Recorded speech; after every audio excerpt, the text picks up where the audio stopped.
Hello, my name is Isabella, and this is my partner Paloma, and we are proud that parents should have control and oversight over their children's access to and use of internet. The internet is used for research, online games, and connecting people. Children use way more social media than its parents, and that's understandable. And they are more likely to see the world with innocent eyes. It's impossible and unhealthy to prevent the usage of it, but we need to control it. There are dangers on the internet that our parents are aware of, but can't totally explain how it is. Above content search, the most important issue to resolve is to guarantee the child's security. Monitoring isn't the only solution. They need to have basic knowledge of what to do and why it is done. A possible solution to this issue is to have the parents have access to connections and internet history, not to stop everything, but knowing that the child is safe. Dangers can be hidden in all places. A study from Sunan, Brazil's ministry, shows that from all cases of pedophilia, 26% of it has someone either from or related to the family involved. This contact wouldn't be suspicious to the family until found out. The situation could be avoided with the control of the parent, besides the help of someone older. A child could be bullied by someone at the same age who was considered a friend. Another situation that may not be told or noticed by the parent. It is important to take care of the child, knowing the importance of limits and liberty, as the major issue is the security. We propose that the parent will give the child instructions of what it shouldn't do, such as providing personal information, age, name, and address, and blocking sites that would be considered harmful. Allowing social media that is considered safe, while the parent has access to its messages and internet history.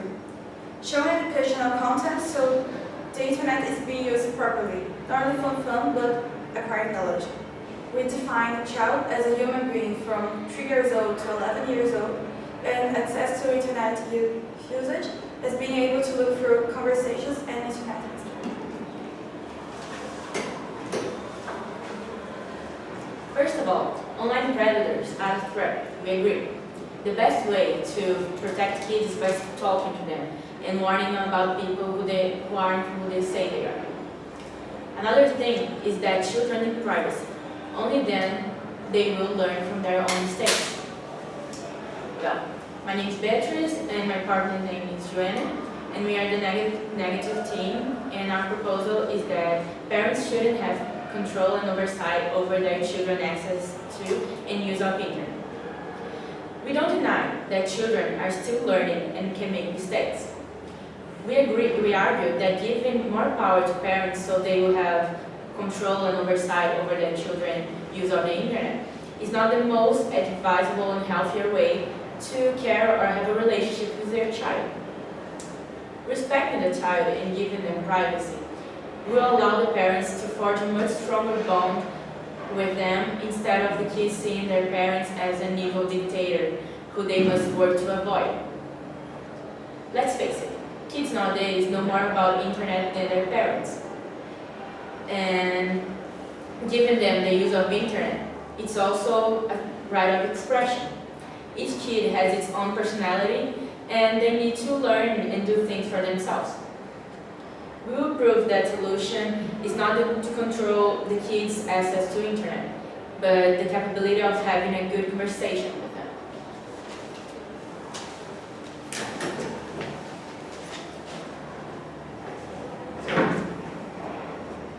By looking through what the child searches for isn't denying their privacy, but catching what the child won't see as something bad. We agree. Kids know more about technologies than their parents, but they may not know about how bad the world can be. An infant can learn about the world alone, but until then, an accident can happen.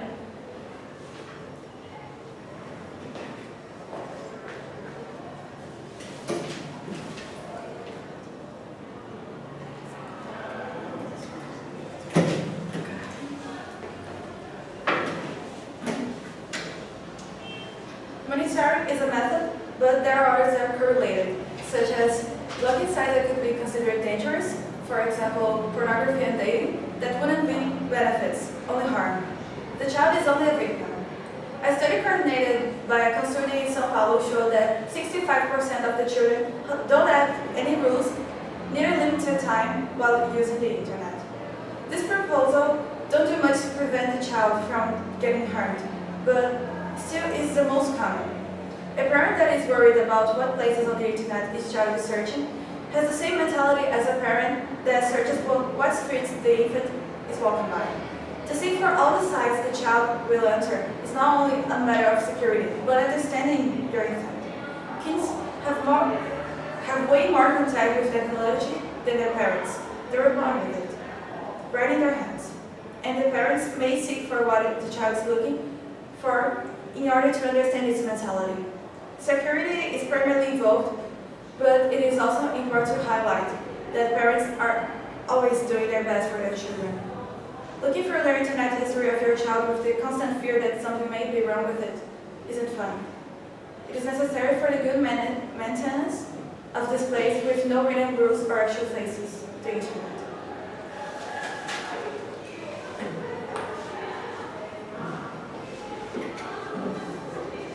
The problem in your point of view is that your arguments are based on the child doing something wrong. We need to stop and evaluate the situation to see how much is the kid's fault and how much is their parents' fault. When social media exposes a child's bad behavior, it's not social media's fault. It's their parents for not teaching them well. Our first argument to start is a study published by the Education Database that found that nearly half of parents using Facebook use them only during the social media, with primarily proposals spying on their kids.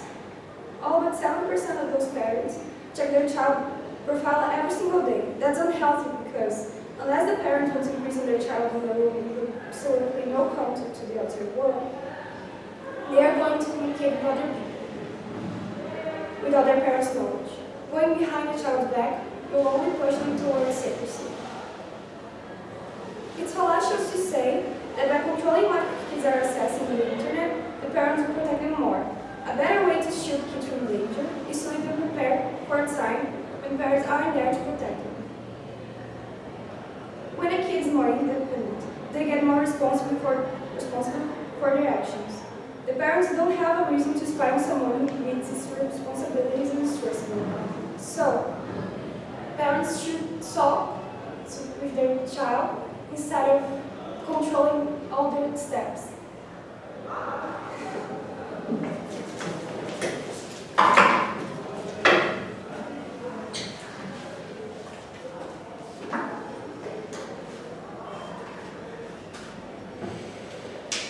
Our opponents accuse parents for spying on their children. However, the definition of the word spy is a person who secretly collects and reports information on the activities of an enemy. However, we are not spying on anyone, principally because we are not doing it secretly. The child has the knowledge that we are spying on him. And we are doing it with permission. We are checking and only verifying their safety. And also because our sons are not our enemy. They are special and we're just caring for them. Another argument you said is that kids are going to see what they are not supposed to soon or later. However, kids are in a time of their life where their brain are still evolving. So if they see some specific content they're not supposed to, they can cause traumatic effect, and it will mold their personality. For my final statement, I would like to focus in how much kids and teenagers are important for us. They are our future, and nowadays the world is getting too dangerous. A woman is raped every 11 minutes here in Brazil, and a Negro is killed every 12 minutes. There is a movie about it there's two movies about it, one called Trust and another called Amsterdam. They're both young teenagers who end up chatting with strangers that make them feel special and say that they love them. her. But honestly, they just want their body. In Trust, the girl ends up being raped, and in Absurda, she ends up with depression, anemic, and bulimic. And that is only 2 of many examples around the world. So be safe and check on your children. Prevent a traumatic event.